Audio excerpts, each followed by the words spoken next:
Right, just ignore that. It was considered perfectly normal at the time. Just don't look at hot wisdom.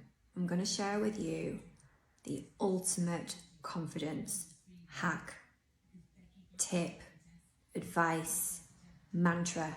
This applies to absolutely anything, whether you want to be a goddess in the bedroom, you want to be a boss at work, or if you want to do the score on like the alpha mum. It's an event, an appointment, a situation that you're either really nervous about or you just don't want to be there, absolutely dreading. This is so good, it is like voodoo, dark psychology, black magic. Oh, back in the 90s, Anne Summer goes on the high street. And of course, like everyone else, I joined the queue for the Rampant Rabbit and I pick up some erotica. One of the books that I picked up, still got the Anne Summers price tag on it. Okay, don't judge me. Was this book by Olivia St. Clair, 203 Ways to Drive a Man Wild in Bed.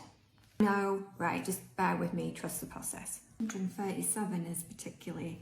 So in the preface, she talks about a friend who was not considered conventionally beautiful. She didn't have the best figure, she probably didn't have the best personality, she wasn't the most intelligent, she wasn't a supermodel.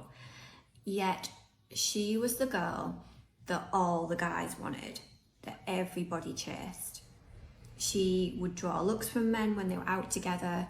She got the impression that this girl could have her choice of men. In her own words, she was nothing special. She looked quite plain. Of course, there was a massive difference between being seemingly plain and being a basic. I don't know how good a friend she was to this girl, but in the end, she asked it outright. Look, what is your secret? A glow. She radiated something. It was sexual confidence. Great, we could all do some of that, but how do you radiate sexual confidence?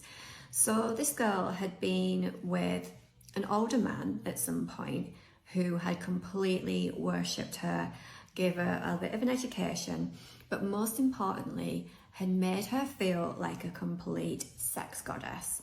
He constantly told her how beautiful she was, how sexy she was, how attracted he was to her, how good she was in bed, and he made a point of every part of her body he absolutely worshipped. The idea being, I guess, if he told her often enough, in the end, she started to believe it too.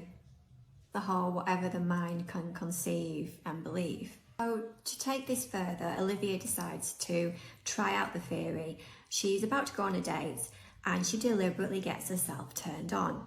I think she reads a little bit of Lady Chatterley's Lover and she looks a bit at something called Playgirl. By the time her date picks her up, she's definitely giving off something. Anyway, this guy takes her out and he can't keep his hands off her and he can't keep his eyes off her and he's just like a gibbering wreck by the end of it. Based on the results of this experiment, she only feels more confident for it. I stepped into her divine feminine power. How does this apply to everyday life? I'm not suggesting you look at Pornhub before going around Tesco's. You can, it would be interesting, it would certainly have a result. What I do before walking into any situation, I try to evoke the woman I really am, truly want to be when I feel at my most in my feminine energy.